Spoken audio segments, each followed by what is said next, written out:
¿ya? Pero básicamente enfocado en las arterias y venas periféricas, ¿ok? Llámese en ese sentido los miembros superiores e inferiores, ¿ya? Porque las arterias del abdomen y cerebrales se van a ver en el respectivo capítulo de neuro, ¿ok? Pues básicamente es la evaluación de las imágenes vasculares de vascular periférico, es esta evaluación, ¿ok? Cuando comenzamos a evaluar las estructuras vasculares, sean arterias, venas, básicamente, tenemos varios métodos para hacerlo, ¿ok? Podemos dividirlo, ¿no? Dependiendo de... Este es un tipo de clasificación, ¿no? En invasiva y no invasiva, ¿no? Invasiva básicamente está por la arteriografía o angiografía, ¿no? La técnica actual por excelencia es la angiografía por sustracción digital. En un momento les voy a decir exactamente qué consiste y por qué esa denominación, ¿ya? Es invasiva porque necesita un acceso percutáneo, ¿ya? Y el resto de técnicas son no invasivas, ¿no? Llámese la angiotomografía, la angioresonancia y la ultrasonografía Doppler o simplemente ecografía, ¿ok? También podemos dividirla por aquellas que usan radiación ionizante, ¿no? Por ejemplo, la angiografía y angioten usan radiación ionizante, ¿no? Y aquellas que no usan radiación ionizante, ¿no? Como la angioresonancia, que básicamente se basa en el efecto del magnetismo, y la ecografía Doppler, ¿no? Ya saben ustedes que usan los ultrasonidos, ¿ok? Pero vamos a hacer esta clasificación, ¿ya? Y vamos a comenzar con la primera técnica, con la invasiva, ¿ya? Con la técnica invasiva, la angiografía, básicamente, ¿ok?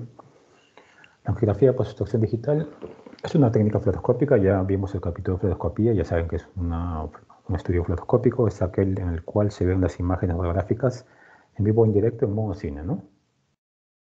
Es una técnica fluoroscópica ampliamente usada en radiología intervencionista para visualizar los vasos sanguíneos, ¿okay? Esta técnica lo que hace es digitalmente eliminar o restar las estructuras densas como los huesos, ¿no? Y algunos tejidos blandos. Y por ende me va a dejar visualizar aquellas estructuras que tengan contrastes en su interior, en este caso los vasos, ¿no? Entonces el nombre de angiografía por sustracción digital es porque digitalmente yo voy a sustraer o eliminar el tejido de fondo, llámese hueso básicamente, para visualizar adecuadamente las estructuras vasculares, ¿ok? Es un procedimiento invasivo ya que necesita un acceso percutáneo para inyectar contraste iodado a altas velocidades. Ya hemos visto los contrastes, los diferentes tipos. En este caso usamos contraste iodado para las imágenes, ¿ok? El procedimiento consiste inicialmente en tomar una imagen radiográfica. Antes de todo, ¿no? O sea, antes del estudio se toma una imagen radiográfica precontraste que tiene obviamente todas las estructuras, ¿no? Tejido blando, tejido óseo, todo, ¿no? Posterior a ello, administro contraste. Luego se sustrae la base, es decir, voy a sustraer los tejidos blandos y el hueso, básicamente, ¿no? Y luego de hacer esto me va a quedar de forma aislada las estructuras que tienen contraste, en este caso los vasos sanguíneos, ¿no? Para ser representados de forma adecuada y de forma con un detalle preciso, ¿okay? Ahora, esta técnica se puede aplicar para todas las partes de la economía, es decir, a nivel de miembros inferiores, que es lo que nos toca ver, básicamente. Una angiografía cerebral también puede ser, geografía mesentérica a nivel de abdomen, ¿no? Renal, ¿no? Y de cuello también podría ser, ¿no? Es decir, la angiografía por sustracción digital se usa ampliamente, ¿no? Es la técnica por excelencia para hacer el estudio invasivo de las estructuras vasculares, ¿no? Básicamente arterias. La angiografía tiene un fin básicamente diagnóstico y terapéutico, ¿ok? Ahora, como les dije, yo necesito, ¿no? En el caso de esta técnica, por ser invasiva, ¿no? Accesos vasculares, ¿no? La angiografía por sustracción digital usa tres elementos básicos, ¿no? Las agujas, ¿ya? Las guías, ¿ya? Y finalmente los catéteres. Esos son los elementos básicos para yo poder tener mi acceso vascular, ¿ok? Este es un esquema de las estructuras que usamos, ¿no? Las agujas, ¿bien? Apiladas, ¿no? Biseladas, como vemos aquí. Las guías, ¿ya? Y los catéteres, dependiendo del tipo de de evaluación que voy a hacer, ¿no? ¿Qué estructura quiero evaluar cuál es el procedimiento a seguir, ¿no? Aquí tenemos una mesa, ¿no? Una mesa lista ya para comenzar el procedimiento, ¿no? Vemos todo lo que usamos, ¿no? Guantes, alcohol yodado, agua destilada, ¿no? Las jeringas respectivas, ¿no? La guía, ¿no? Los catéteres, ¿no? Las respectivas agujas, ¿no? La gasa, es decir, todos los elementos que necesitamos para crear nuestro acceso percutáneo y por ende, ¿no? Tener un acceso para el estudio de angiografía. ¿Okay? En este sentido tengo que mencionar, ¿no? La técnica de Seldinger, ¿ya? Ahora, esta técnica es un hito importante en lo que es el intervencionismo, ¿ya? Básicamente revolucionó Seldinger cuando propuso su técnica la forma de cómo abordar, ¿no? Y cómo poder realizar un adecuado estudio, ¿no? E incluso tratamiento de estructuras vasculares, ¿no? Antes de eso era más difícil, pero gracias a esta técnica, los procedimientos actuales, que son base de los procedimientos actuales, hacemos procedimientos mínimamente invasivos, ¿no? Gracias a esta técnica, ¿no? Pues es una de las 2 o 3 técnicas de radiología intervencionista que ha revolucionado, ¿no? esta, esta parte de la radiología, ¿no? Entonces, los pasos son los siguientes, miren, chicos, ¿ya? Yo tengo aquí, ¿no? Una estructura, aquí está la parte de tejido donde voy a encontrar una estructura vascular, ¿ya? Y hemos visto que usamos 3 elementos básicos, ¿no? Agujas, guías y catéteres, ¿no? Hemos visto eso, ¿ya? Primero que yo voy a hacer es esto, ¿no? Voy a introducir la aguja, ¿no? Con su cánula, más o menos 30-45 grados, ¿ya? Introduzco. La aguja tiene que estar dentro del vaso, ¿no? ¿Cómo me doy cuenta de esto? Sacando la guía, ¿no? Entonces, si empieza a chorrar un poco de sangre aquí, definitivamente estoy dentro del vaso sanguíneo, ¿no? Es una colocación intravascular, ¿ok? Posterior a esto, voy a introducir la guía metálica, ¿ya? A través de esta aguja, ¿ya? Introduzco la guía metálica, ¿no? Hacia el sitio o lugar donde yo voy a hacer mi evaluación, ¿ya? Luego de haber introducido la guía, voy a retirar esta aguja, ¿ok? Teniendo mi guía lista ya, voy a introducir el catéter, porque la guía me sirve como no me decir una guía, una orientación para yo posteriormente introducir el catéter, ¿no? Y ponerlo colocarlo en una posición, ¿no? O zona donde yo pretendo evaluar o hacer el procedimiento respectivo. Y finalmente remuevo la guía, ¿no? Entonces al final queda el catéter solo, ¿ok? Esa es la técnica de Seldinger, aparentemente básico, aparentemente sencillo, ¿ya? Pero en su tiempo fundamental, ¿no? Y actualmente es algo que se hace a diario, ¿no? Automático es esto, ¿no? Es un esquema, ¿no? Un esquema, ¿no? Entonces aquí está, ¿no? Básicamente está representado la arteria femoral, ¿no? Que es el acceso percutáneo más usado. ¿Ya? Miren, esta es la zona inguinal, esta es la arteria femoral. ¿Ya? Miren la aguja, la dejé, una aguja biselada, más o menos se introduce en 30-45 grados. ¿Ya? Como yo voy a saber que estoy en el vaso, viendo que, ¿no? Unas gotas de sangre o, ¿no? O un chorro de sangre por la aguja, ¿no? Entonces yo con eso confirmo que estoy intraluminal, ¿no? En el vaso y quiero estudiar. Posterior a esto voy a introducir la guía metálica, como les dije, a través de la aguja. ¿Ve? Voy a ir introduciendo la guía. La guía ya introducida, voy a retirar el catéter, la aguja, perdón, retiro la aguja y me queda la guía, ¿no? Me queda la guía lista para poder luego de esto introducir el catéter respectivo. ¿No? Busco el catéter hacia el endoluminal y finalmente retiro la guía. ¿Okay? Y finalmente me queda el catéter, que es lo que yo quiero, es al final lo que pretendo, ¿no?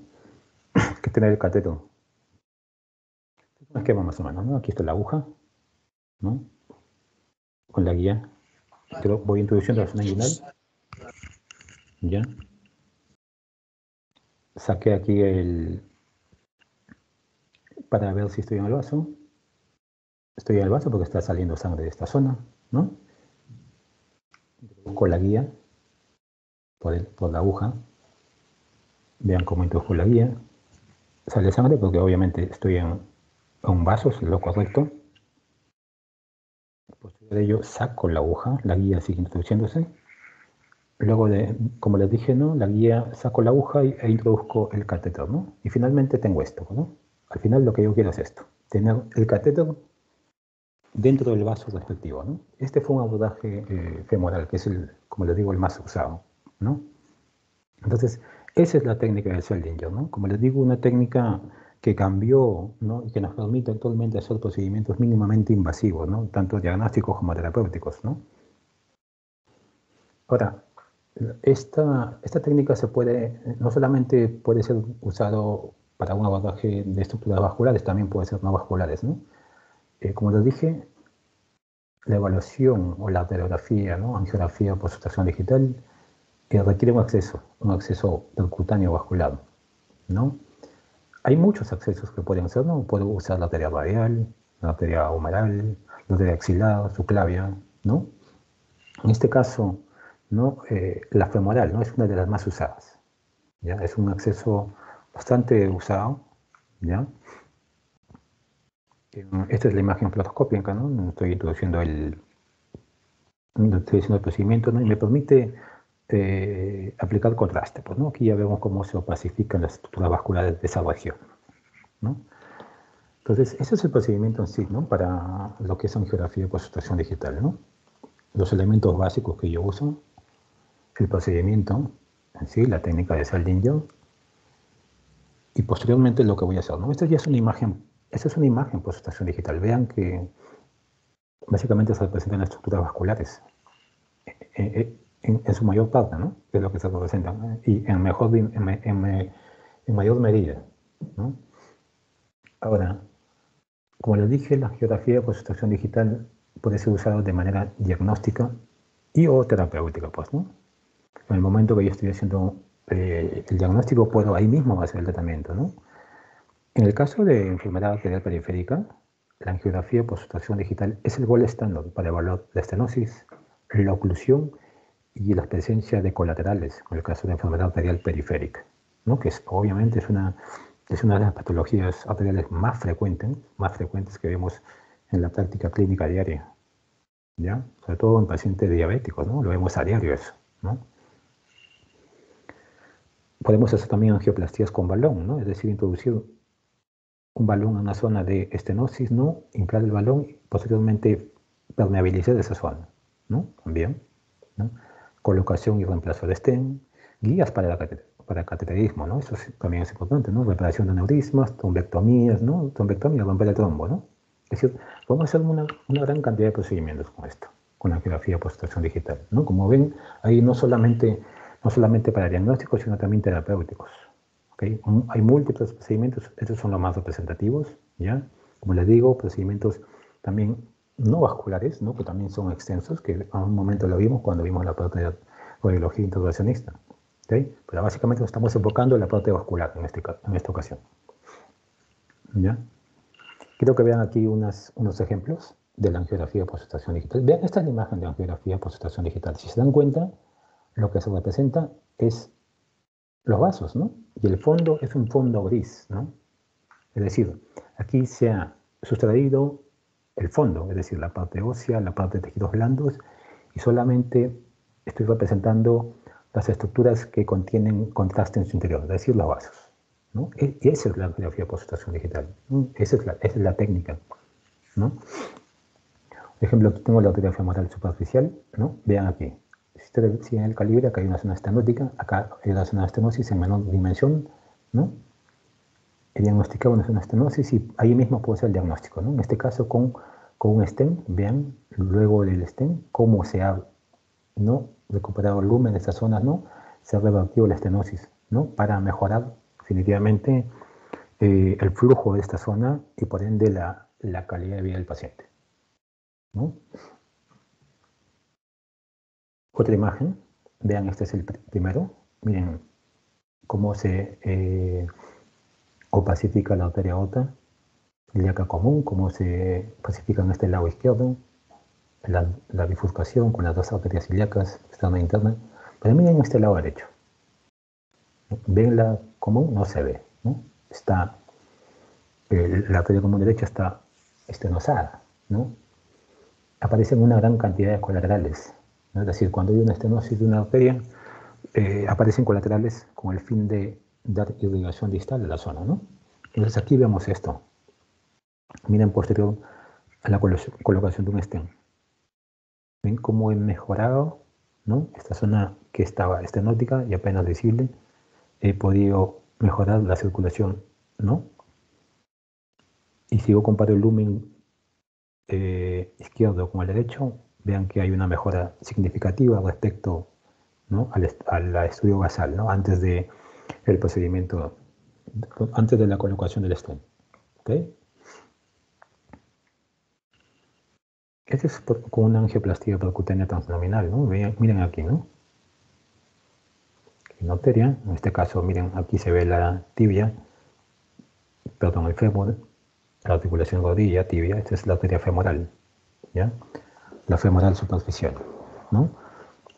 Aquí hacia la zona de la articulación y cambia el nombre de apoplitea. Vean hacia esta zona, esa es la zona distal, a nivel más o menos del canal de Hunter, canal de los aductores, ¿no?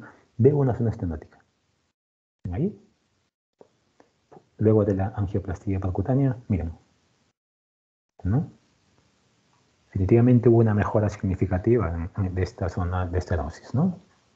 Entonces, eso buscamos nosotros con la angio. Entonces, este método, como podrán ver ustedes, es básicamente terapéutico, ¿no? El resto de métodos que les voy a mostrar son invasivos, básicamente. Este es diagnóstico y terapéutico. ¿Ok? Otro ejemplo más, miren aquí. Este ya es la pierna. Vean aquí cómo viene de la parte más distal. La arteria apoplitea, el tronco tibio peroneo, que se divide en la tibial anterior. Aquí es esta peroneo, la tibial posterior. Pero vean hacia esta zona distal, miren, hacia la pierna. No tengo flujo hacia la arteria pedia, ¿no? Hacia esta zona. Luego de una angioplastía, miren cómo se recupera el flujo hacia la región dorsal del pie. ¿Ven? ¿No? Tratamiento, ¿no? Luego de angioplastía. Este otro ejemplo, esta otra imagen, donde vemos, aquí hay una zona que no se representa bien, hacia esta zona proximal de esta arteria, ¿no? Básicamente ahí lo que hubo fue un trombo, ¿ya? Trombo al cual se hizo trombectomía percutánea, ¿no? Y vean el resultado posterior, ¿no? Una mejora significativa, ¿no?, de la permeabilidad. ¿Ok? Entonces, básicamente, en el caso de estructuras vasculares, lo usamos en ese sentido, ¿no?, para mejorar la permeabilidad de estructuras estenosadas, ocluidas o trombosadas.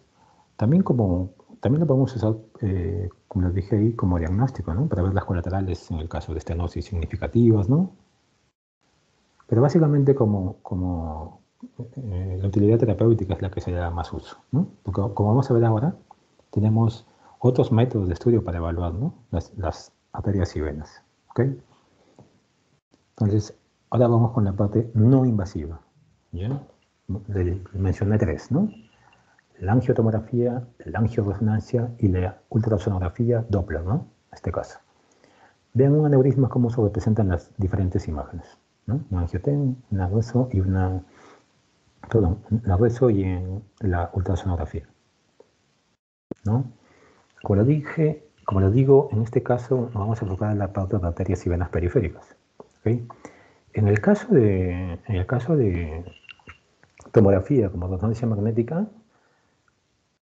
para estudiar las arterias periféricas, ¿ya?, de miembros superiores o inferiores, básicamente tenemos que hacer el uso de dos técnicas, ¿no? En el primer segmento vimos esta parte de técnicas, ¿no?, las diferentes formas de cómo se reconstruyen las tomografías, ¿no?, las diferentes el postprocesamiento, ¿no? Es decir, cómo se obtenían otras imágenes a partir de las imágenes basales, ¿no? Eso es lo que se llama el postproceso. ¿Sí? Hay imágenes en 3D, ¿no? Como estas, ¿no? Ven aquí, el volumen rendering. Y otras imágenes llamadas MIP, proyección de máxima intensidad. ¿Ok? Es esta de aquí. ¿Ya? Tanto en tomografía como en resonancia magnética, esos dos técnicas se usan para una adecuada valoración vascular. ¿Ya? Este volumen rendering o imagen en 3D me da una visualización de la profundidad, ¿no? Ven ustedes, miren aquí cómo está representada de forma adecuada. Y lo otro es que me permite una visualización de las relaciones espaciales. Es decir, yo veo el aneurisma, por ejemplo, aquí. Veo su relación con los riñones, veo su relación con la aorta más proximal, a nivel de la bifurcación ilíaca, los vasos ilíacos, las estructuras óseas. Es decir, me da una visualización amplia y segura, ¿no? Y espacial de las diferentes estructuras adyacentes. ¿Okay? En el caso de las imágenes de proyección de máxima intensidad, que también se usan para el estudio arterial y venoso también, básicamente aquí se representan, ¿no?, las estructuras, como su nombre dice, de máxima intensidad, ¿no? Es aquellas que tienen el contraste en su interior. Aquí, ¿no? Se suman los vasos con contraste, ¿no? Se visualiza en un solo plano, ¿no? Esto es importante porque me provee, ¿no? Me provee detalle de vasos pequeños, periféricos o colaterales, ¿no? Esta reconstrucción me permite ver eso. Esta no tanto, esta me permite ver la relación espacial, pero esta sí, ¿no? Ven aquí las diferentes colaterales, ¿no? De diferentes ramificaciones o vasos periféricos más pequeños se ven con esta técnica de proyección, con este MIP, ¿no? Aquí si comparan esta zona con esta, se ve definitivamente que aquí hay una estenosis, ¿no? De la arteria femoral, ¿no? Entonces, tanto tomografía como resonancia magnética, yo uso estas dos técnicas, ¿ya? Para evaluar los vasos, ¿no? En el caso de, cuando hablemos de enfermedad vascular periférica, es mucho más frecuente en los miembros inferiores que superiores. En los miembros superiores es en menor medida, ¿ya? El angioten va a ser usado mucho más en lo que es miembros inferiores, ¿ya? Las diferentes reconstrucciones que les menciono, ¿no? 3D, el MIP, que es esto, ¿ok? Ahora, el angioten no solamente me permite evaluar los vasos periféricos, como ya les mencioné, puedo evaluar, ¿no?, vasos cardíacos, vasos torácicos, ¿no?, vasos mesentéricos o viscerales, ¿no?, de la zona cervical, ¿no?, la vértebra basilar, cerebrales, ¿no? Entonces, el angioten me permite evaluar estructuras vasculares de toda la economía, ¿ok? En miembros inferiores y superiores se usa el angioten, ¿ya? Se usa el angioten. El caso de la angioresonancia, chicos, angioresonancia, si ven aquí hay imágenes, ¿no?, viscerales, ¿no?, de la zona cervical, zona cerebral, ¿no? Básicamente la angioresonancia se usa para la evaluación no usamos tanto angioresonancia para evaluar estructuras vasculares periféricas, es decir, de miembros inferiores, ¿no? Usamos más la angioten, ¿ya? Esto vamos a usar mucho más, la angioresonancia, en estructuras cerebrales, en cuello, ¿no?, para ver carótidas laterales, ¿no? Ahí, cuando veamos el capítulo de neuro, la angioresonancia va a ser nuevamente nombrada y ahí vamos a ver de lleno la utilidad de esta técnica, ¿ok? Como les digo, en el caso de miembros inferiores no es tan usado, ¿no? No usamos tanto esta técnica de angioresonancia para ver miembros inferiores, ¿no? Y ahora vamos a ver por qué. Entonces, indicaciones del angioten y angioresonancia teniendo el contexto de enfermedad vascular periférica, ¿no? Es decir, en arterias periféricas, para evaluar estenosis, para evaluar trombosis, para evaluar aneurismas, pseudoaneurismas, para evaluar embolias, disecciones, ¿no?, fístulas arteriovenosas, que son muy frecuentes, sobre todo en pacientes nefrópatas, ¿no?, y en el caso de fístulas creadas, ¿no?, fístulas quirúrgicas, ¿no?, pero hay otro tipo de fístulas también, ¿no?, no quirúrgicas, malformaciones vasculares, ¿no?, ampliamente usadas para estas indicaciones, la angioten y angioresonancia, ¿ok? Algunas ventajas del angioten sobre la angiografía por sustracción digital. ¿Ya? Eso es importante saberlo porque me va a permitir a mí, dependiendo del contexto, poder utilizar uno que otro. ¿Ya? Uno sobre otro quizás. ¿Ya? Obviamente si yo tengo como prioridad la terapéutica, obviamente voy a usar la angiografía por sustracción digital, ¿no? Porque como hemos visto es básicamente terapéutica. ¿Ya? Pero en el caso del diagnóstico va básicamente esto. ¿Ya? La ventaja del angioten sobre la angiografía por sustracción digital. Presenta un menor costo, ¿no? La angioten definitivamente, ¿no? El costo es mucho menor que una angiografía por sustracción digital. No es invasiva, eso es algo importante, ¿no? No es invasiva. Es mucho más rápida, ¿no? El procedimiento dura, ¿no? A lo mucho minutos, ¿no? Menos de 5 minutos. Es muy rápido. Se utiliza potencialmente menos contraste, ¿no? Esto es importante en el caso de pacientes, sobre todo, que tengan comorbilidades, ¿no? Tipo diabetes, hipertensión, ¿no? Sobre todo, estos estudios se hacen en pacientes que padecen enfermedades de fondo, ¿no? Coronariopatías, ¿no? Angiopatías isquemias, ¿no? Diabetes, ¿no? Entonces, básicamente en ellos yo necesito usar menos agentes nephrotóxicos, como en este caso, ¿no? La angioten me va a permitir usar menos contraste. Presenta menor número de complicaciones, ¿no? Obviamente porque usa menos contraste y porque no es invasiva, ¿no? No requiere un acceso arterial y está indicada en casos de malos accesos vasculares o en ausencia de pulso, ¿no? Ahí sí puede tener una mayor utilidad que la angiografía por sustracción digital. ¿Ok? Algunas ventajas del angioten sobre la angioresonancia. La angioten es menos costosa que la angioresonancia. ¿Okay? La angioten definitivamente, ¿no? Es muy superior a la angioresonancia para ver calcificaciones. Definitivamente es muy superior, ¿no? La calcificación yo la veo con la angioten, no la veo con la angioresonancia, ¿no? En el caso de pacientes que usan marcapasos, ¿no? Aunque actualmente tenemos ya marcapasos que son compatibles con la resonancia magnética, tenemos algunos, los más modernos, pero la mayor parte de casos aún siguen siendo aquellos marcapasos que no son compatibles con la resonancia, ¿no? Pues en estos casos, ¿no? Es preferible el angioten, ¿no? O sea, tiene esa ventaja, ¿no? En el caso de pacientes que usan desfibriladores, estén arteriales, prótesis en articulaciones, ¿no? O que tengan calcificaciones modales múltiples, ¿no? En el cual si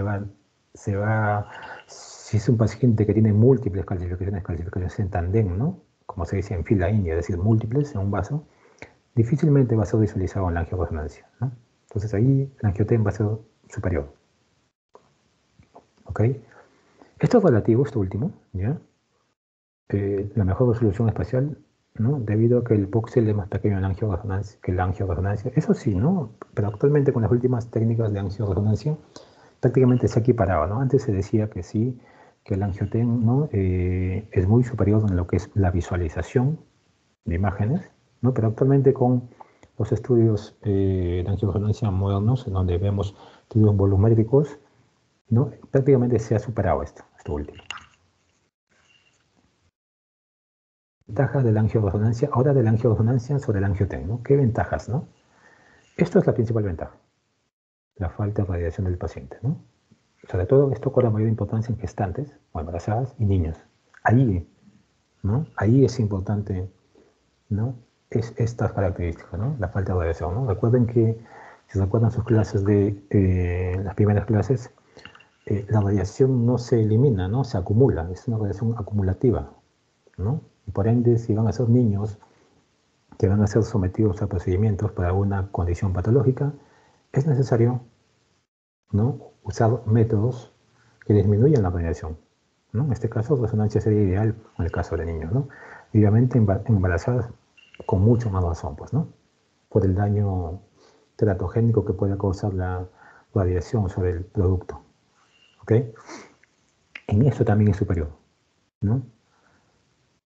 En la caracterización tisular, ¿no? La angioresonancia, la resonancia en sí es, de todos los métodos de imagen, el que tiene la mayor propiedad de resolución tisular, ¿no? Es decir, es la técnica reina o principal, la que me permite a mí caracterizar los diferentes tejidos. Es decir, la resonancia magnética me permite a mí diferenciar grasa, me permite a mí diferenciar tejido muscular, me permite diferenciar sangre, ¿no? Cosa que no puedo hacer con otros métodos de estudio, ¿no? Entonces, tiene una mejor caracterización tisular, ¿no?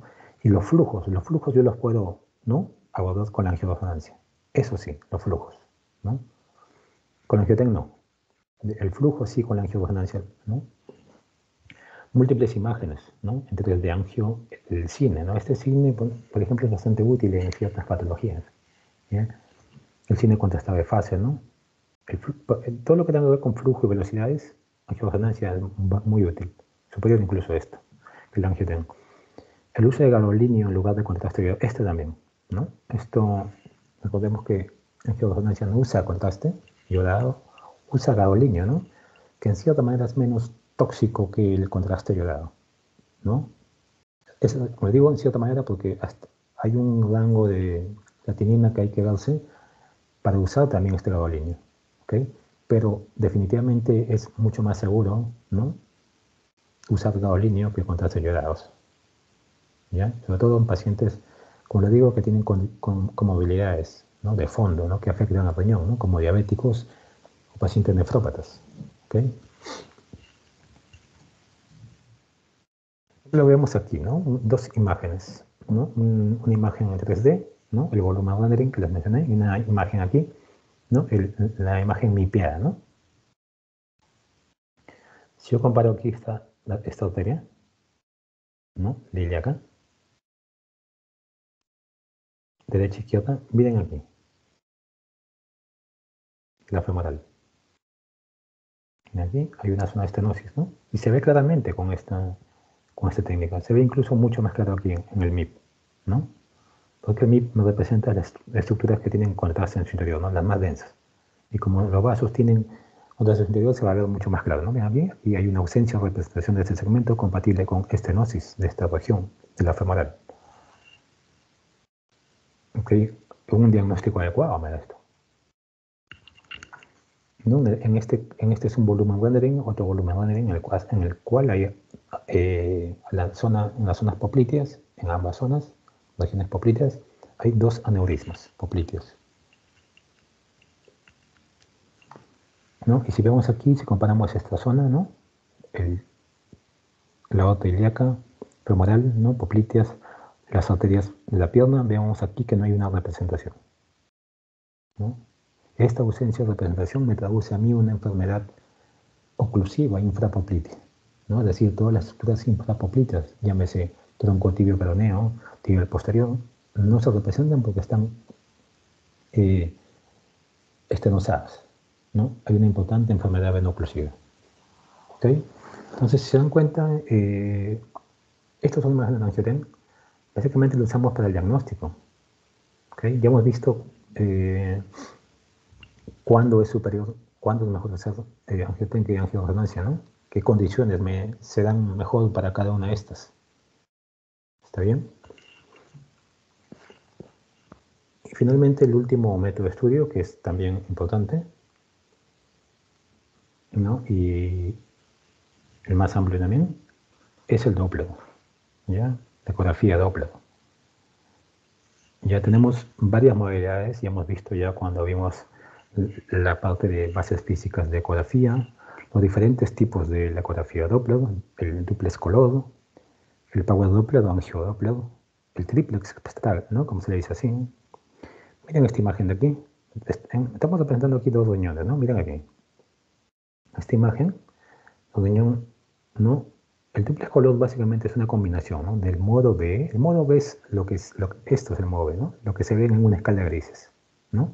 Lo que me permite a mí representar la morfología, ¿no? La morfología, la caracterización, ¿no?, las características per se de la estructura.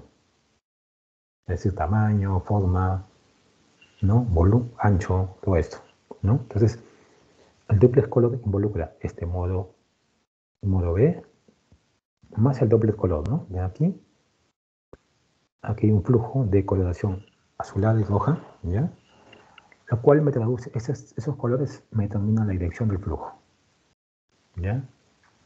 Unas se alejan y otras se acercan, sea rojo que se acerque y azul que se aleje o viceversa, porque estos colores yo los puedo cambiar, ¿ya? Pero básicamente el duplex color lo uso para ver dirección de flujo, ¿ya? O sea, aquí yo puedo ver el flujo hacia dónde está yéndose, ver su dirección. Es algo que me interesa en ciertas patologías, ¿ok? ¿Por qué? Porque puede ser que una estructura tenga un flujo anterrógrado, ¿no? ¿Y qué pasa si fuese retrógrado? Entonces significa que es algo anormal, algo patológico, ¿no? Entonces, en esos casos me es útil, ¿no? El angio power o Doppler power está aquí. Si se dan cuenta, miren aquí, hay una imagen sectorial, ¿no? Sobre el riñón, en el cual me representa, si se dan cuenta, si yo comparan esto con esta zona, aquí ya no veo un flujo de color, ¿no? Veo una coloración entre amarilla y naranjada, ¿no? Básicamente lo que yo represento en el angio power o power Doppler es la distribución espacial del flujo vascular. Es decir, veo qué zonas tienen flujo, qué zonas no tienen flujo, ¿no? Entonces aquí lo que me interesa en el angio power es ver, ¿esta estructura tiene flujo o no? Eso me interesa, no me interesa tanto la dirección, me interesa ver presencia de flujo, ¿ya? Por ejemplo, estos corren patologías donde se sospeche que hay una oclusión o una obstrucción completa, ¿no? Entonces, yo ahí, por ejemplo, quiero ver que exista al menos algo de flujo, ¿no? Si el angio power sale que no hay nada, evidentemente no hay flujo, ¿no? O sea, porque a mí me interesa ver si hay flujo o no. Y en este triplex espectral es una suma de modo B, ven la escala grises, acá hay color, ¿no? Entonces el Doppler color, ¿no? Y aparece esto, ¿no? Ven esta imagen, aparece un cuadrito aquí, esta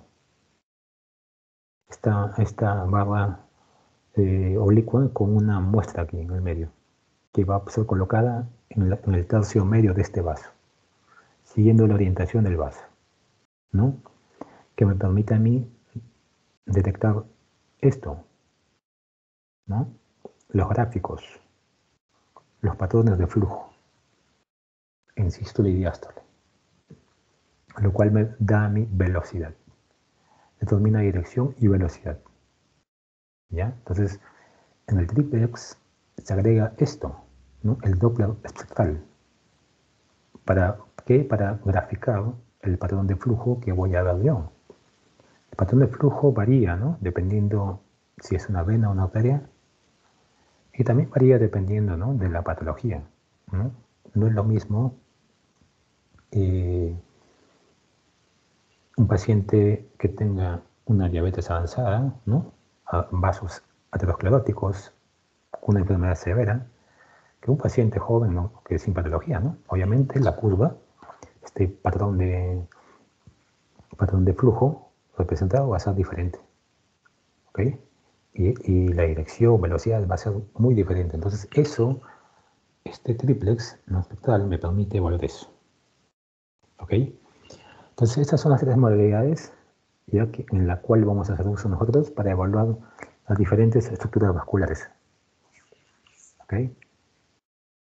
Vamos a comenzar con la evaluación Doppler de las arterias de los miembros inferiores.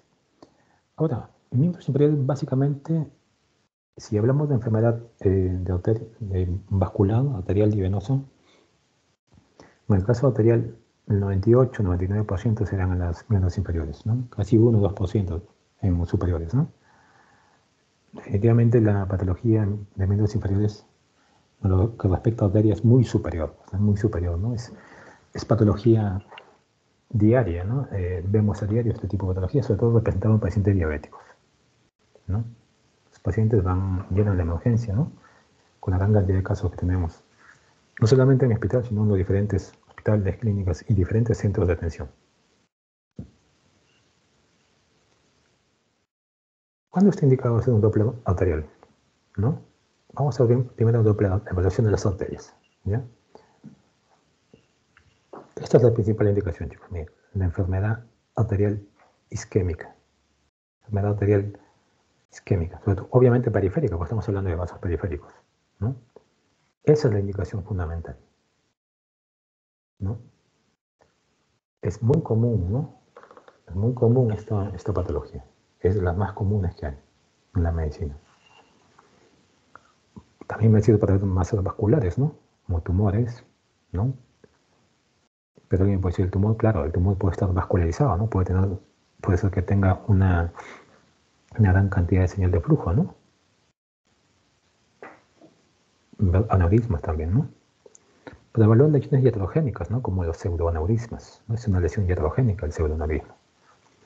En la evaluación de traumatismos también, ¿no? En las emergencias, cuando vemos pacientes, ¿no? Que vienen a la emergencia, ¿no? Heridos de bala, ¿no? O aquellos pacientes que han sufrido aplastamiento, ¿no? O con sospecha de un síndrome compartimental, nos mandan, ¿no? En la emergencia evaluar la evaluación Doppler de las arterias, ¿no? Con el fin de ver, ¿no? En el caso de, supongamos, de herida por arma de fuego, si hay una lesión de la arteria, ¿no? O en el caso de un síndrome compartimental, qué tan comprometido está el flujo, ¿no? De la respectiva arteria que queremos evaluar, ¿ya? También es indicación en el caso de seguimiento de procedimientos endovasculares, ¿no? Hay múltiples procedimientos endovasculares, ¿no? Para la evaluación de fístulas arteriovenosas también, ¿no? Y otro tipo de indicaciones. Es decir, el Doppler arterial tiene múltiples indicaciones, esas son las principales, ¿ya? Recordemos la enfermedad arterial periférica, que es la que vamos a ver ahora, ¿ya? Que por su preponderancia y utilidad y frecuencia es la patología a abordar ahora.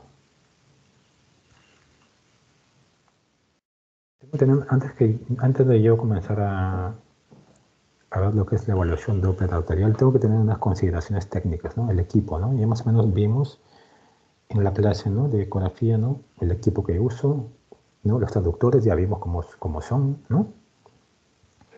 En el caso del Doppler arterial, yo voy a usar, ¿no? Una sonda lineal inicialmente, que tiene una frecuencia de 5 a 7 MHz, para evaluar las arterias desde la ingle, es decir, desde la femoral común hasta el pie, hasta el dorso del pie, ¿no? Sondas lineales, ¿no? Es decir, aquellas, ¿no? Ya sí, más o menos recuerdan cómo era una lineal, ¿no? Una plana, ¿no? Así como la superficie celular de ese mismo tamaño, ¿no? Casi 4 centímetros, 4 centímetros y medio. ¿Ok? La superficie plana, ¿no? En el caso que yo evalúe, ¿no? Arteria abdominal e ilíacas, ¿no? Ahí sí yo uso una sonda curvilínea, ¿no? De 3 a 6 MHz, en promedio 5. ¿Por qué? Porque básicamente la arteria femoral, ¿no? E ilíaca son arterias profundas, ¿no? Recuerden que están en el reto peritoneo, por ende no voy a poder evaluarlo con una sonda lineal. Y si el paciente tiene una buena cantidad de tejido adiposo, va a ser mucho más complicado, ¿no? Entonces, dependiendo de la zona a evaluar, voy a usar, ¿no? Pero básicamente cuando utilizo el miembro inferior desde la ingle hasta el dorso del pie, una sonda lineal, ¿ya? Como yo les dije, el modo B, ¿no? La escala Grisser, ¿no? El modo B ya saben que es la escala Grisser, ¿no? Básicamente veo la morfología, ¿no? Veo si la arteria tiene una adecuada morfología, veo las placas de la arteria, ¿no? Veo si hay una duplicación arterial, es decir, una variante anatómica, ¿no? Es decir, veo todas las características con el modo B. ¿Ok? Ese es el modo B.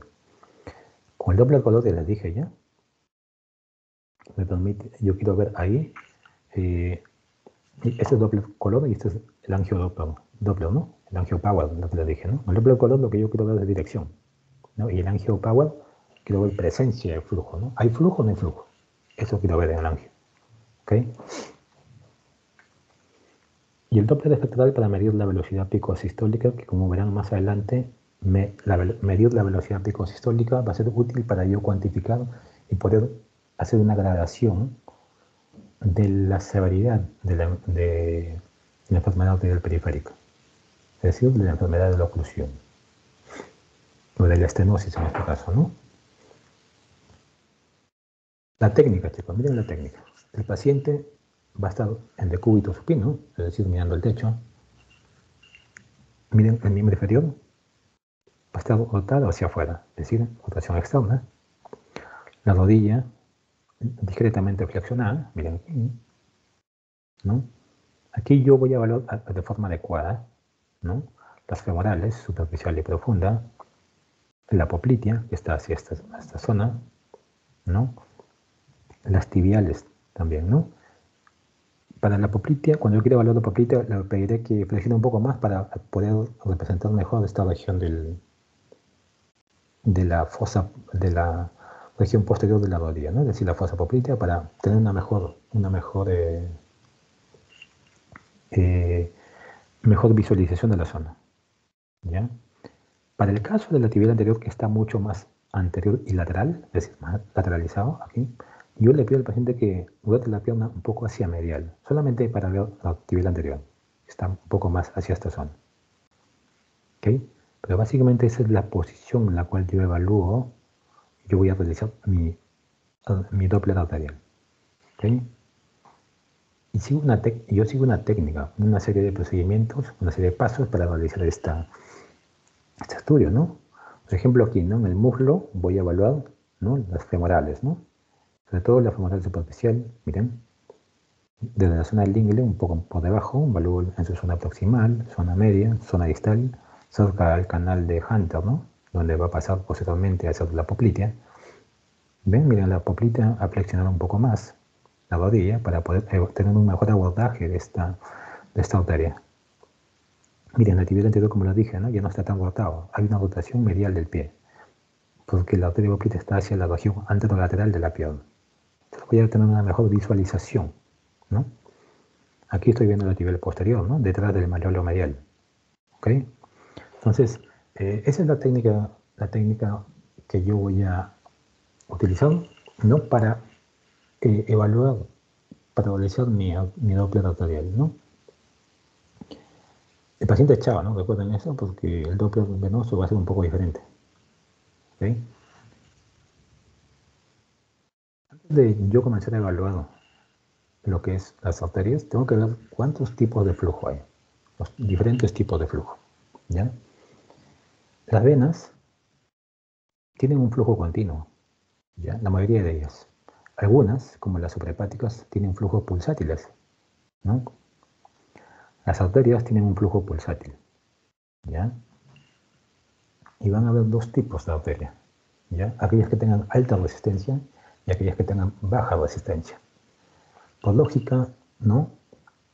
Las arterias de baja resistencia son las intraparenquimatosas, ¿no? Miren, una arteria que va al cerebro, una arteria que va al riñón, definitivamente necesitan una baja resistencia, ¿no? Para poder, ¿no? Llevar el flujo hacia esas zonas, ¿no? Entonces, las arterias de baja resistencia básicamente son las arterias intraparenquimatosas. Las arterias de alta resistencia son típicamente las arterias periféricas, las musculares, ¿no? Es decir, las arterias de la pierna, del muslo, ¿no?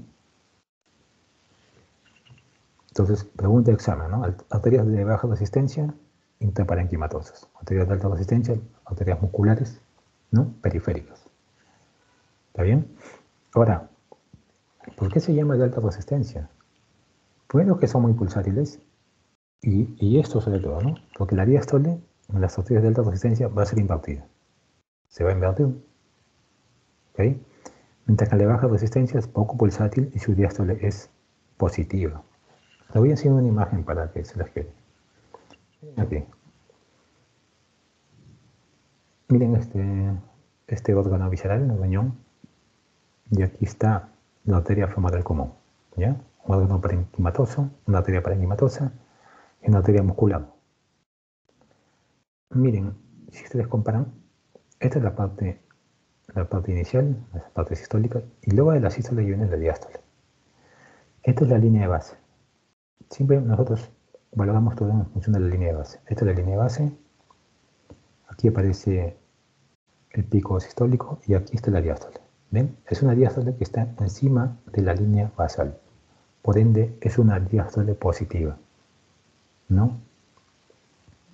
El sístole no es tan elevado en comparación con este otro, ¿no? Miren esta arteria periférica de alta resistencia. Miren aquí. Sístole bastante alto. Miren, acá 60 está en 60, acá 40, acá 60. Miren, lo que sigue a la sístole es la diástole. ¿Y cómo es la diástole? Invertida. ¿Cómo es aquí en la parenquimatosa? Positiva. Aquí en la muscular, invertida. Hay una diástole inicial y una diástole tardía que es positiva, pero la diástole aquí es negativa. Entonces, estas dos patrones espectrales, es decir, en el Doppler espectral, miren cómo se representa. Entonces, viendo yo estas dos imágenes, estos dos patrones, yo digo, ¿no? Definitivamente es una arteria de baja resistencia, pues, ¿no? ¿Por qué? Porque tiene un pico sistólico bajo, ¿no? Y su diástole es alto, ¿no? Es diástole positivo, ¿no? Muy por encima de la línea base. En cambio, yo al ver esto, no, esta es una arteria, tiene un pico sistólico bastante alto, una diástole invertida, definitivamente es una arteria periférica. ¿Qué pasaría si yo viera lo opuesto? Es decir, en una parenquimatosa vea esta imagen. Definitivamente es patológico, ¿no? Algunas sí tienen algunas parenquimatosas, como he dicho, las subrepáticas tienen esta configuración, ¿no? Fásica, pero no tan severo como esto. O sea, no tienen una caída así, ¿no? Pero son más pulsátiles, ¿ok? Entonces nosotros viendo este tipo de espectros, ¿no? Podemos decir, ¿no? Ah, no, definitivamente esta arteria está patológica, pues, ¿no? Entonces, esta arteria periférica nos vamos a centrar en esta, que es la que nos compete, ¿ok? Miren aquí. Este es el espectro básico de una arteria periférica, ¿ya? Como les dije, este primer pico es la sístole, es decir, este primer pico depende de la sístole, ¿ya? Luego de ese primer pico, lo que está hacia adelante es la diástole. Todo esto es la diástole. Primero hay una diástole invertida, lo primero. Quiero que recuerden esto, chicos. La diástole invertida o negativa depende de la resistencia periférica, ¿ya? Depende de la resistencia periférica. Luego hay una diástole antedora o positiva, es decir, está por encima de la línea de base, ¿ya? Y eso depende de la elasticidad de las paredes de los vasos, ¿ya? A ver, vamos a reducir algo lógico. Si yo sé que este segundo pico diastólico, que es positivo, porque está encima de la línea de base, depende de la elasticidad de los vasos, ¿qué va a pasar en un paciente diabético de larga data, hipertenso, que tenga aterosclerosis en sus miembros inferiores? ¿Cómo va a estar la elasticidad? ¿Conservada? ¿Ustedes creen? Definitivamente no, ¿no? El primero que van a perder es su elasticidad. Y por ende, el primer pico que se pierde va a ser este. Porque este depende de la elasticidad. El segundo depende de la resistencia vascular periférica. ¿Okay? Entonces, nosotros viendo cómo va cambiando la onda, podemos deducir qué es lo que está pasando con la arteria, ¿ya? Entonces, este es el espectro básico de una arteria, como es trifásico, ¿ya? 1, 2, 3, trifásico, ¿no? La curva típica, ¿no?, de las arterias periféricas es una curva trifásica, es una curva de alta resistencia, ¿ya? Trifásica, que hemos visto los diferentes componentes, ¿ok? Una curva trifásica, ¿ya? Y esos picos dependen de diferentes estructuras, ¿ya? De diferentes características, ¿ya? Esto quiero que lo recuerden bien, ¿ya? Porque les va a permitir, a nosotros nos permite saber qué es lo que está pasando con la arteria, qué está fallando, qué está haciendo que su configuración trifásica habitual cambie, ¿no? Okay. Vamos a seguir un poco más con esto. Bueno, el protocolo de exploración, si recuerdan la parte de bases físicas, cuando hablamos de Doppler, decíamos que para la evaluación Doppler necesitaba un ángulo de 60 grados o menos, ¿no? Eso es importante, ¿no? Si yo hago un ángulo de 70, definitivamente es un Doppler de mala calidad y no representativo. Tiene que ser de 60 grados o menos. ¿Okay? Voy a hacer cortes longitudinales. Vieron cómo en las imágenes, ¿no? Agarraba la arteria, lo vi en toda su longitud, ¿no? Un corte longitudinal en el modo B y analizaba el espectro, ¿no? Es decir, ¿qué analizo con el espectro? Veo el tipo de curva y la velocidad, ¿no? Las diferentes arterias, la femoral común, la femoral superficial, la frontal profunda, de la poplitea, de la tibial anterior, tibial posterior, peronea, peria. En cada una de esas zonas yo voy a hacer una medida de la velocidad, ¿ya? Tengo que hacer medidas de las velocidades sistólicas máximas. La velocidad sistólica máxima va a ser esta, pues, ¿no? El pico más alto. Y donde yo detecte, ¿no? Donde yo detecte un aumento brusco de la velocidad, ¿ya? Ahí mismo debo hacer otra medida, ¿ya? Si yo detecto en una de esas zonas que hay un aumento de la velocidad, inmediatamente hago otra medida, ¿no? Una medida que se encuentra proximal 2 centímetros de esa zona, con el fin de calcular luego un radio, que se llama así, el radio de velocidad picosistólica, que me va a permitir a mí determinar el porcentaje de estenosis. Esto lo vamos a hacer en un video, una fórmula, ¿ya? Pero que es útil porque me va a graduar cuánto de porcentaje está comprometido la arteria, ¿no? Entonces, cuando yo detecto una zona donde ha habido un aumento de velocidad, de la velocidad sistólica, obviamente, voy a medir 2 centímetros encima con el fin de calcular este radio que me va a permitir calcular cuánto de estenosis hay, qué porcentaje de estenosis está comprometido, ¿ya? También voy a identificar engrosamientos de pared, calcificaciones, defectos endoluminales, aneurismas, ¿no? Es decir, con el MOVE veo todo eso, ¿no? O sea, siempre yo debo ver también, aparte de eso, cómo está la pared, está gruesa, tiene calcificaciones, tiene trombos, ¿no? Ha habido tratamiento previo, de repente ha habido, ¿no? Hay un catéter, todo eso. Un aneurisma, un sotonismo, o sea, todos los hallazgos adicionales, ¿no? Ese es el protocolo que uno hace, ¿no? Que usamos para evaluar, ¿no? Miren más o menos cuál es la velocidad pico sistólica normal de las arterias de la médula inferior. Miren cómo va cayendo, ¿no? Desde la zona más proximal a las distal. ¿Ven? Miren. 150, que más o menos está en la ilíaca, va cayendo. Más o menos 60, que están las tibiales.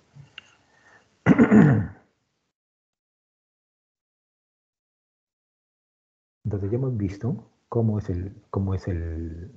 la curva normal espectral en el caso de un Doppler arterial, una arteria periférica. Entonces vamos a ver, miren chicos. Esta es mi exploración.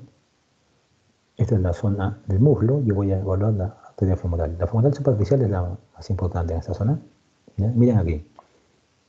Modo M, Doppler color y espectral, ¿no? La muestra de aquí. Miren cómo este vaso llena con el Doppler color. Estaba lleno. Yo pongo mi muestra en la zona media, donde hay un flujo amarillento, significa mayor velocidad, ¿no? Ven, esto es menor que la velocidad. Es en esta zona. Al tercio medio voy a tomar mi muestra para medir la velocidad, ¿no? Y la velocidad va a ser representada en este esquema. ¿Ven aquí? Es una curva trifásica, como debe ser, trifásica. ¿Ven aquí? ¿Qué velocidad tiene? Por ahí 90, ¿ven? 90. Está bien, está bien. Es una curva trifásica con una velocidad adecuada, ¿no? Recuerdan las velocidades, ¿no? Está bien, pues, ¿no? Definitivamente es una arteria, ¿no? Con una curva espectral normal, como debe ser. En este caso estoy graficando la zona poplitea para ver la arteria poplitea. Miren aquí. Aquí está la arteria poplitea. Con el Doppler color está bien representada. Todo el vaso se ha llenado como debe ser, ¿no? Y al realizar el estudio espectral, miren aquí, una curva trifásica, ¿no? Sistólico, diastólico negativo o invertido y diastólico positivo o anterógrado, ¿no? Entonces, curva trifásica normal. Perfecto. Velocidad 72. Bueno, está por ahí un poquito, ¿no? Está por ahí. Por ejemplo, este es el caso de la pierna, ¿no? Aquí estoy evaluando la arteria tibial posterior, ¿no? Hacia la región media, ¿no? Hacia el posterior del manuelo medial, ¿no? Ven aquí está la arteria representada. Con el Doppler color llena todo el vaso. No veo placas cálcicas, heteromatosas ni nada. Y con la representación espectral veo una curva trifásica, ¿no? Sistólico, diastólica negativo, diastólica positivo. ¿Ven? Una velocidad 80 que es un poco, está elevado, pues, ¿no? No debería ser así, está elevado. ¿no? Eran menos, ¿no? ¿Recuerdan? Pero la curva espectral se mantiene. La configuración de la curva se mantiene. ¿Okay? Vamos a hablar de la patología más importante de lo que es enfermedad de arterias periféricas, que es la enfermedad arterial periférica. La enfermedad arterial periférica se divide en tres categorías importantes. ¿Ya? La enfermedad aortoilíaca, es decir, el compromiso de la región aortoilíaca, el compromiso de la región femoropoplitea y la región crural o tibio-peronea. Estas tres zonas son los tres tipos de categorías en las que cae la enfermedad arterial periférica, de miembros inferiores. ¿Ya? La zona más frecuente comprometida es esta, la femoropoplitea. Es la más frecuente. Y de ellas, la femoral superficial es la que se va a comprometer con mucha mayor frecuencia, sobre todo en esta zona distal, cuando va a entrar al canal de los aductores, ¿no? El canal de Hunter, donde va a cambiar de nombre a arteria poplitea. Esa es la zona, es decir, zona distal, donde va a ser afectada en mayor proporción. ¿Ya? Ahora, la producción de la oclusión, es decir, cuando hay una enfermedad arterial periférica, es decir, placas ateromatosas en la pared, ¿no? La producción de la oclusión se produce de manera lenta, ¿no? Es decir, son pacientes diabéticos, hipertensos, ¿no? Que lentamente van a tener enfermedad en la pared de sus vasos que con el tiempo va a ir incrementándose, no solamente el tipo de placa, las calcificaciones, ¿no? Y va a condicionar tarde o temprano la estenosis. Bueno, es una estenosis que se produce de forma transitoria, ¿no? Lentamente. Ya hemos visto que la onda Doppler típica es una onda trifásica. Hemos visto cómo es, qué componentes tiene. Yo les dije que la primera onda, y esa es pregunta de examen, muy importante, la primera onda que se pierde, ¿cuál era? ¿Recuerdan?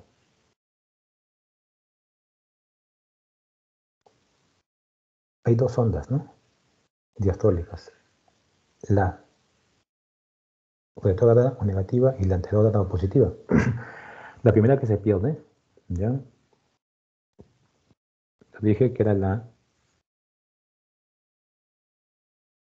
diastólica positiva, ¿no? Es decir, la tercera. Es la primera que se pierde, ¿por qué? Entonces, porque la enfermedad arterial, es decir, la aterosclerosis, lo que va a hacer es disminuir la elasticidad de los vasos, ¿no? Entonces, una aterosclerosis lo que hace es endurecer los vasos, por decirlo así, de forma grosera, ¿no? Es decir, una pérdida de su elasticidad y por ende, ¿no? En estos pacientes yo voy a ver ondas bifásicas, ¿no? En las arterias que están comprometidas con aterosclerosis, ondas bifásicas de un inicio. Ya no va a ser una onda trifásica, sino una onda bifásica. ¿Ok? Pierdo el tercer componente. Si hay oclusión, ahora, si hay oclusión, disminuye la amplitud, ¿no? Es decir, si hay una oclusión, el vaso se empieza a estenosar, ya no va a ser este tipo de ondas normales, ¿no? Es decir, ondas picudas, altas, ¿no? Van a ser curvas bajas, miren, se va achicando, curvas bajas. Ya no va a ser unas curvas así, un pico rápido, una subida alta, una bajada rápida, ya no. Van a ser ondas más anchas, ¿ya? Y van a acabar al final siendo este tipo de ondas monofásicas. Este tipo de ondas monofásicas me representan a mí, ¿no? Que la enfermedad y que se ha perdido la resistencia vascular periférica. Es decir, es en una etapa más avanzada de la enfermedad aterosclerótica. ¿Ya? Inicialmente se pierde el componente diastólico positivo, luego el componente diastólico negativo, quedándome ondas monofásicas. Pero ya no son, o sea, solamente el pico sistólico. Pero ya no es un pico sistólico alto, potente, es decir, con un ascenso rápido, son picos sistólicos bajos y anchos, ¿no? Entonces son curvas bajas y anchas, ¿no? Es ver esta onda monofásica, es decir, una onda achatada y ancha, ¿no? Me hace a mí pensar que estamos ante una enfermedad oclusiva. ¿Ok? Eso es importante. ¿Ya? Entonces, cuando nosotros evaluamos y vemos los diferentes tipos de ondas, ya sabemos que, ¿no? Cuando vemos este tipo de cambio de las ondas, ¿qué es lo que hay? ¿Qué es lo que vamos a encontrar, ¿no? Entonces ya nos predisponemos a buscar la zona donde está la estenosis o donde está la oclusión. ¿Ok? Ese cambio, como les dije yo, de morfología, ¿no? de la onda, a mí me traduce, me está dando a entender o me está avisando que hay una enfermedad oclusiva. ¿Ok? Quiero que vean aquí. Esta es la gráfica, resumen de todo. Miren aquí. Vamos a dividir este vaso en diferentes zonas. Supongamos que aquí está la estenosis, ¿ya? Antes de la estenosis y luego la estenosis, ¿ya? Estenosis antes y después. Esta zona de aquí es el flujo normal. Miren el flujo normal, como recuerdan ya, es una arteria trifásica, ¿no? Un componente trifásico. Sistólico, diastólico invertido y diastólico positivo o anterógrado. Es lo normal. Miren qué pasa en la zona donde hay estenosis. ¿Qué pasa con la velocidad? Crece. Es una velocidad mucho más alta de lo normal. ¿Ven? Es una velocidad, la velocidad picosistólica va a ser mayor. Si era 80, va a ser 100, 120 quizás, ¿no? Si ustedes comparan esta onda con esta onda es onda más ancha. Hay un ensanchamiento del espectro de la onda. ¿Ven? Miren, una onda delgadita, una onda ancha. Y hacia abajo, miren, donde se ve negrito, aquí se ve borroso, difuminado, ¿no? Ese es el aliasing, se llama aliasing, ¿no? Lo cual me traduce también a mí enfermedad, ¿no? Enfermedad oclusiva, ¿no? O sea, este cambio, ¿no? Es parte del cambio. ¿Ya? Eso es lo que se da en la zona estenótica. ¿Qué pasa? Miren en la zona preestenótica. ¿Qué pasa con la velocidad? Disminuye. Es una velocidad menor, ¿no? No solamente la velocidad sistólica, sino también la velocidad diastólica. ¿Ven? Ambas velocidades disminuyen, ¿no? ¿Cómo es la curva? Ya no es trifásica, ¿no? Ya no hay componente terciario, es un componente solamente secundario, es una curva bifásica. ¿Ven? Miren aquí. Sístole y diástole negativo. El diástole positivo no está. ¿Ven ahí? Igual hay este oscurecimiento debajo de la onda, ¿no? La liasis. Miren lo que pasa luego de la estenosis. Es la famosa, ¿este tipo de onda cómo es? ¿Es trifásica? No. ¿Es bifásica? No, es monofásica. Hay un pico sistólico que es bajo y ancho. ¿Ya? Es una onda monofásica, ¿no? De baja velocidad y espectro ancho, llamado así, tau2 parvus, es decir, tardía y pequeña. ¿Ya? Entonces, ese tipo de ondas, tau2 parvus, me traducen a mí enfermedad oclusiva proximal. ¿Ok? Enfermedad oclusiva. ¿Ya? Y este es para ver el porcentaje, miren chicos. ¿Qué es una estenosis? Lo que yo hago, esta es una fórmula para ver radio velocidad pico sistólica, para ver cuánto de porcentaje está comprometido. Miren, yo en el protocolo les he dicho que ustedes tienen que hacer velocidad de diferentes zonas, ¿no? ¿Qué pasa si yo encuentro una velocidad incrementada? Mido la velocidad en esta zona y 2 centímetros proximal mido otra velocidad, ¿no? Bien, la zona estenosis y mido 2 centímetros proximal. Y saco un cociente, divido, ¿no? La velocidad picosistólica en esa zona de estenosis sobre la velocidad picosistólica en la zona proximal, ¿no? Entonces, ese cociente, si es más de 2, yo ya estoy hablando de una estenosis de más del 50% y por ende una estenosis significativa. Este cuadrito Les voy a resumir todo esto. Esto es en función de esta clasificación en función de este radio de velocidad picosistólica. ¿Ya? Este radio de velocidad picosistólica, miren, lo normal es que sea menos de 1.5. ¿Ya? Significativo a partir de 50, miren. Más de 2 ya va a ser significativo, ¿no? Más de 50%, ¿no? De 2 a 4 va de 50 a 75, ¿no? 4 más de 75, ¿no? Si no hay flujo, está fluido. ¿Ya? Un ejemplo para que vean. Miren aquí, la arteria. Doble color representado en todo. Acá hay una zona de estenosis. Aquí. En esa zona de estenosis yo voy a medir la velocidad. En B. ¿Cuánto sale en B? 349. Aquí en la zona de estenosis sale 349. Pero yo tengo que medir la velocidad picosistólica 2 centímetros por encima. Es decir, aquí.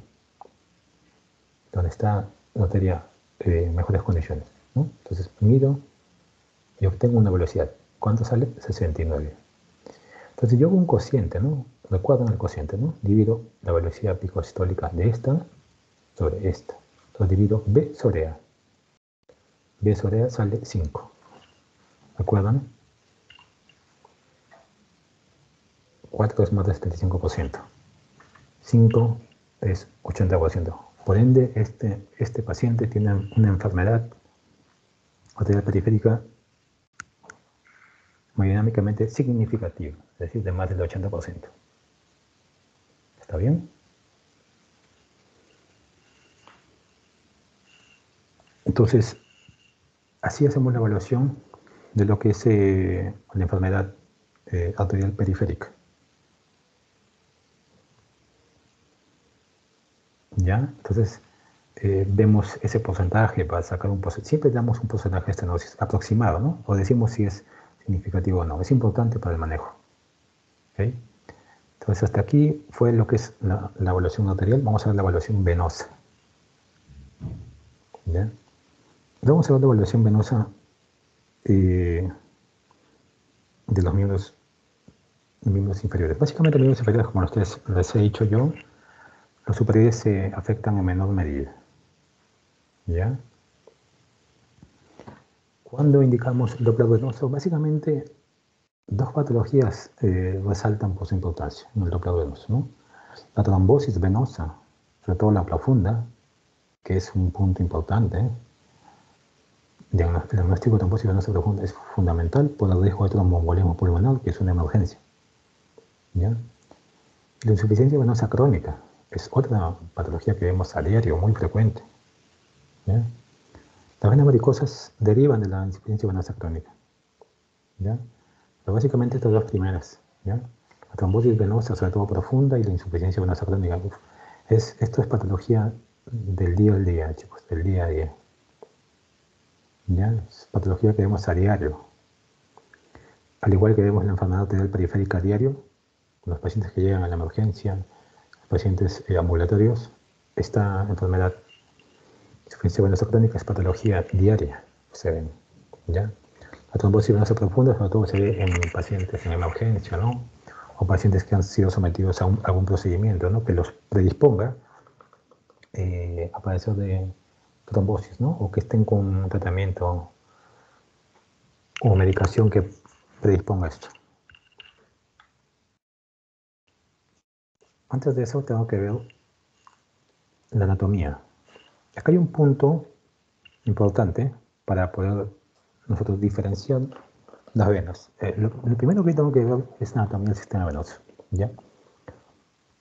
Hay dos grandes sistemas, chicos. ¿Ya? Un sistema que conduce, un sistema que conecta. ¿Ya? La fascia profunda, es decir, la que está por encima de los músculos, es el reparo anatómico fundamental. ¿Ya? Las venas que estén por debajo de la fascia profunda van a ser venas del compartimiento profundo. ¿Ok? Las que estén por encima van a ser venas del compartimiento superficial. Bastante sencillo, ¿no? Entonces, debajo de la fascia profunda sistema profundo. Por encima, sistema superficial. ¿Ya? Entonces el sistema conductor, sistema superficial y profundo. Ahora, este sistema superficial y profundo se conectan entre ellos, ¿no? Por unas venas llamadas perforantes, que es el sistema conector, ¿no? Son aquellas venas que van a atravesar la fascia. Van a atravesar la fascia para conectar estas venas, ¿okay? Para llevar la sangre del sistema venoso superficial al profundo para ser llevada al corazón, ¿no? Ahora, este sistema venoso superficial se subdivide además, ¿no? Ahí también hay una fascia superficial que divide el compartimento safeno ya y de otras venas epifaciales, por decirlo así, ¿ya? Pero me interesa que ustedes sepan estos dos compartimentos, ¿ya? Superficial, profundo, ambas conectadas por las venas perforantes. Todo lo debajo de la fascia profundo, lo que está por encima es superficial. Un tipo especial del compartimento superficial e importante es el compartimento safeno. Quiero que vean aquí, esta es una imagen de tomografía. Miren aquí, estos son músculos, estas líneas que ven aquí, entrecortadas, igual aquí. Todos estos huesos, músculos, estas líneas entrecortadas me limitan el compartimento muscular, ¿no? Esta es la fascia muscular, ¿no? Entonces las venas que estén por debajo son venas profundas, las que estén por encima, venas superficiales, ¿ya? Esta es una vena safena. Estoy más o menos en el fémur, ¿no? Este es el fémur, esta vena femoral. ¿Ya? Miren cómo esta vena atraviesa la fascia profunda. Por ende, esta estructura venosa va a ser una vena que comunique el sistema superficial con el sistema profundo llamada perforante. ¿Está bien? Entonces ahí tenemos a las diferentes venas, ¿no? Sistema superficial, profundo y perforante. ¿Ya? El sistema venoso profundo, superficial y las perforantes, ¿ya? Las perforantes, como les he dicho, no conectan el profundo con el superficial, ¿ya? El sistema profundo, ¿no? Muy similar, el sistema profundo es bastante similar a lo que es la arteria, ¿no? Hay una arteria femoral, hay una vena femoral, ¿no? Femoral común, femoral profunda, superficial, hay una vena poplitea, ¿ya? Y a partir siempre hay una vena femoral por una arteria, ¿no? Pero por debajo de las popliteas, es decir, las venas infrapopliteas, ya van a ser 2 o 3. ¿Ya? Es decir, yo voy a encontrar, pregunta de examen, yo voy a encontrar 2 venas tibiales anteriores o 3, 2 venas peroneas o 3, ¿ya? 2 o 3 venas pedias, pero solamente voy a encontrar una vena femoral superficial, una vena femoral profunda y una vena femoral común. ¿Ok? Eso lo recuerdan, ¿no? El sistema venoso superficial, ¿ya?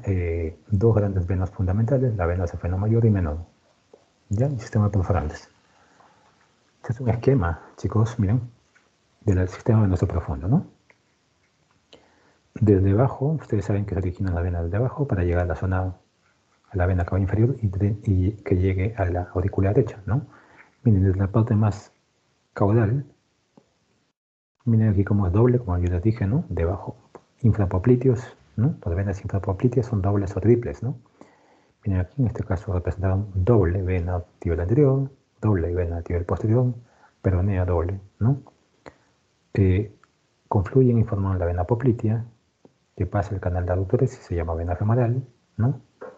Superficial, que se une con la vena profunda y forman la vena femoral común, que cambia de nombre a ilíaca, ¿no? Externa con interna común, ¿no? Y desembocan en la cava inferior, ¿no? Este es el sistema venoso profundo, ¿no? Entonces, por debajo, las infrapopliteas, dobles o triples, y las que están por encima son únicas, ¿ya?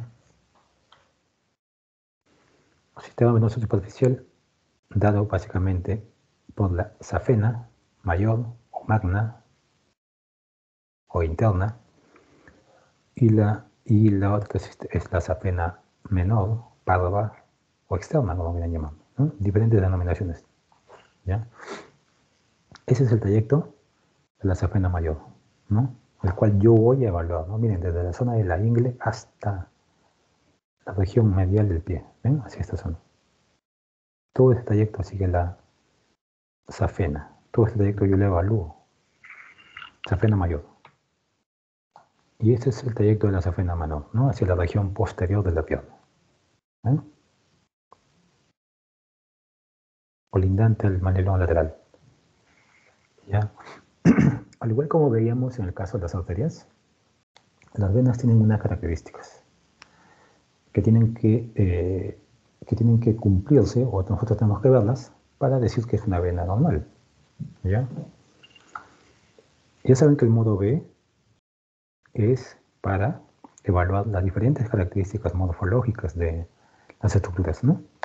En este caso, ya una vena va a ser anecoica.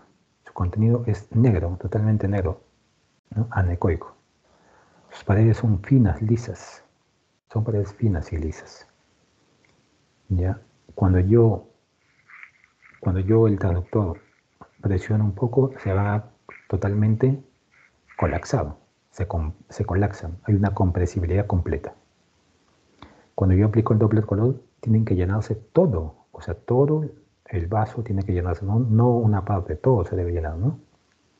Ahora, otra cosa es cuando yo aplico el espectro, yo voy a ver que es variable. O sea, es fásico, es decir, varían con la inspiración, ¿no? Eso también es una característica importante de las venas, ¿ya? Y para evaluar la competencia tengo que ver que el flujo sea en una dirección, ¿no? Ahí sí me sirve el doble color para ver, ¿no? Si yo sé que las venas tienen que ascender, ¿no? Definitivamente, si yo lo pongo en rojo, va ascendiendo, no debe pasar lo opuesto, no debe cambiar de dirección, ¿ya? Es decir, tengo que comprobar que el flujo sea en una sola dirección. Entonces, estas características deben cumplir todas las venas. Contenido anecoico. Paredes finas y lisas deben ser compresibles. Con el doble color llenan por completo. Deben ser fásicas, es decir, con la inspiración se van a modificar. Y tienen que ser competentes, es decir, en una sola dirección. ¿Ya? Miren aquí, en el modo B, ven totalmente negras, ¿no? Anecoicas. El doble color llena toda la vena. Esta es la vena. Esta es la arteria. Miren cómo toda la vena llena. En este cuadradito, que es la caja del Doppler color, cómo llena. Y con el espectro, miren aquí. Puse aquí el espectro, que es esta muestra aquí, esta barrita acá. ¿Ven? Ven. Hacia arriba y hacia abajo la línea de base. Es porque es un flujo fásico. Está variando con la inspiración. La expiración. ¿Ya? Cuando yo, el traductor, miren aquí, eso es lo normal. Cuando yo presiono el traductor un poco, la vena se colapsa. La arteria no, la vena sí. ¿Qué pasa si yo aplico presión y no colapsa? Significa que tiene un contenido, ¿no? Debe tener un contenido endoluminal. Probablemente sea un trombo, ¿no? Pero esta es la característica normal que debe tener una vena. Debe ser compresible, de forma completa. Por ejemplo, miren aquí. Esta es la vena mayor. Yo aplico un poco de presión y miren, prácticamente desaparece. Compresibilidad completa. Tanto en un corte transversal como en un corte longitudinal debe llenar todo el vaso. Todo debe llenar. No parcialmente, no la mitad, no la tercera parte, todo. Tiene que llenar toda la pared del vaso. El protocolo de examen, chicos. Un traductor lineal. Utilizo los tres modos, ¿no? El modo B, Doppler color espectral. ¿Sí? Este es un concepto de ganancia color, ¿no? Para ver lo que es el color, ¿no? En el caso de insuficiencia venosa, ¿ya? Que es una indicación muy diaria, o sea, de una patología muy común, generalmente el estudio debería hacerse de pie. Debería hacerse de pie, ¿ya? Porque básicamente representa lo fisiológico, ¿no? Entonces, ¿no? En la medida de lo posible, Doppler, para evaluar insuficiencia, debería hacerse de pie. Es más fisiológico. ¿Ya? Voy a aplicar maniobras de Valsalva para ver cómo varía, ¿no? Cómo es la fasicidad o si hay reflujo en el caso de esta evaluación. ¿Ok? Aquí voy evaluando, ¿no? las diferentes venas, ¿no? Por ejemplo, aquí, miren aquí, voy a evaluar, muy similar al Doppler arterial, ¿no? ¿Acuerdan? Esta es una de la ingle más proximal, ¿no? Es una ingle, esta es la femoral común. Miren cómo llena todo la femoral común, ¿no? Hay un llenado completo. Hay una zona de la unión de las afenas, ¿no? Aquí, esta es la vena femoral común, cuando se une con la safena y la arteria forman una imagen muy típica para nosotros, ¿no? Esta carita de Mickey Mouse, ¿no? Los pacientes lo aprenden así, ¿no? Fácilmente, ¿no? Cuando ven esta imagen significa que aquí está la femoral confluyendo hacia, perdón, la safena confluyendo en la femoral. Y esta de aquí se ve mucho más claro, ¿no? La vena femoral, la safena y la arteria femoral.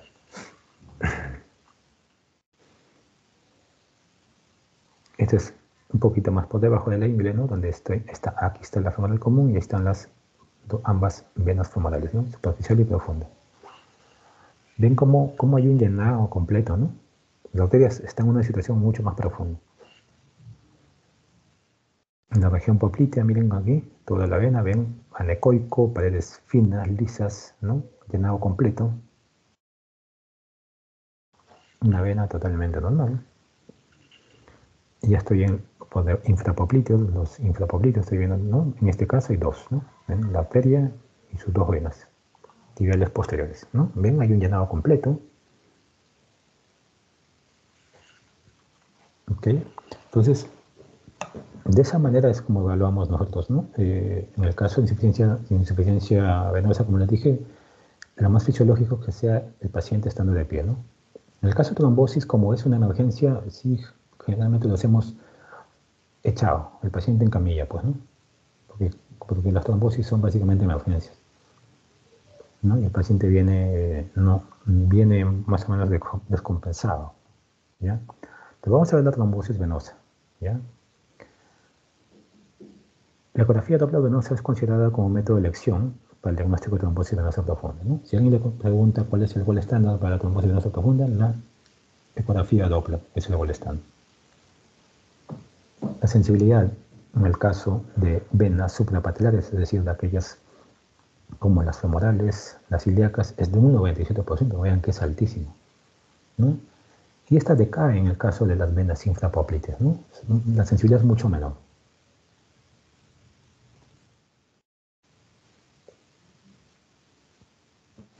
Las trombosis venosas profundas se localizan el 98% en los miembros inferiores, ¿no?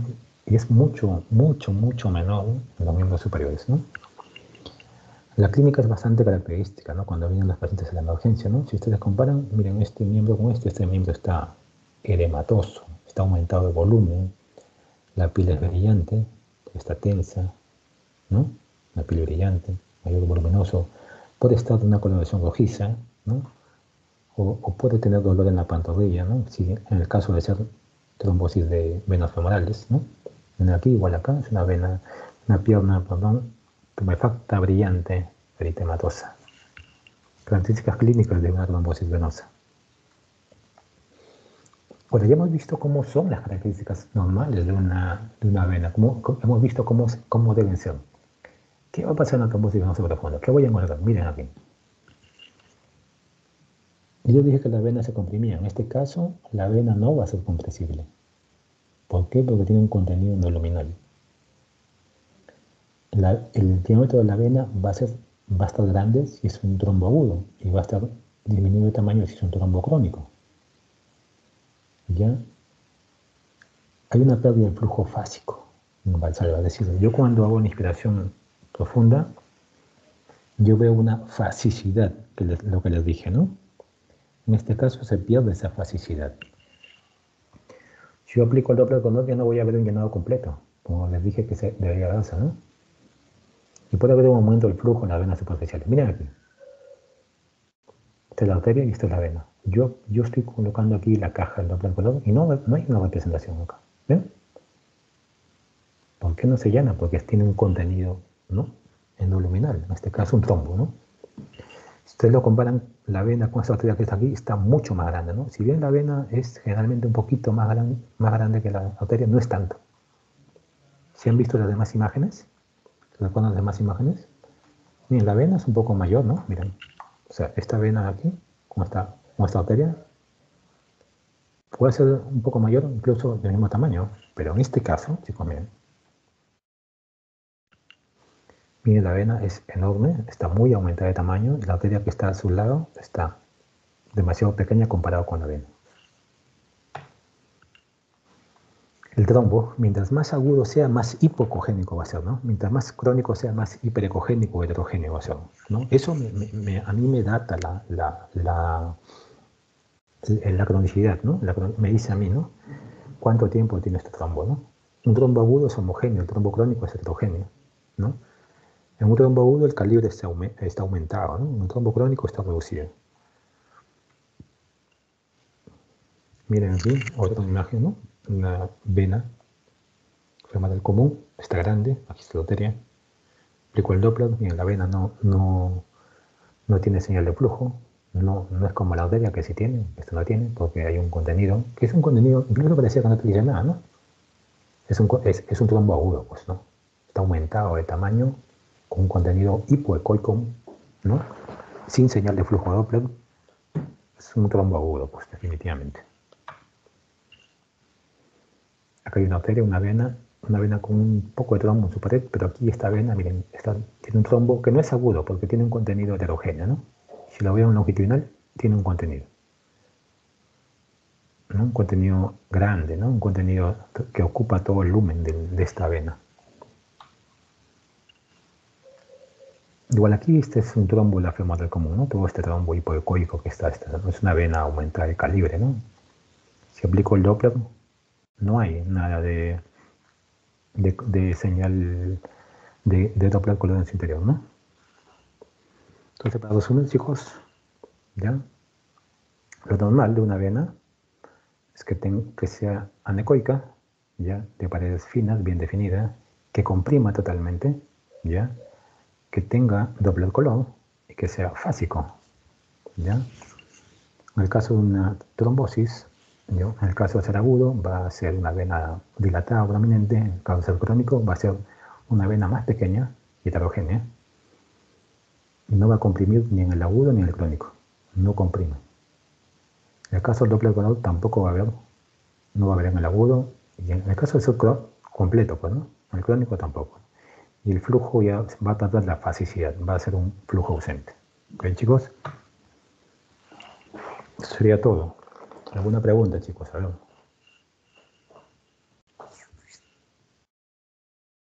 ¿El delegado?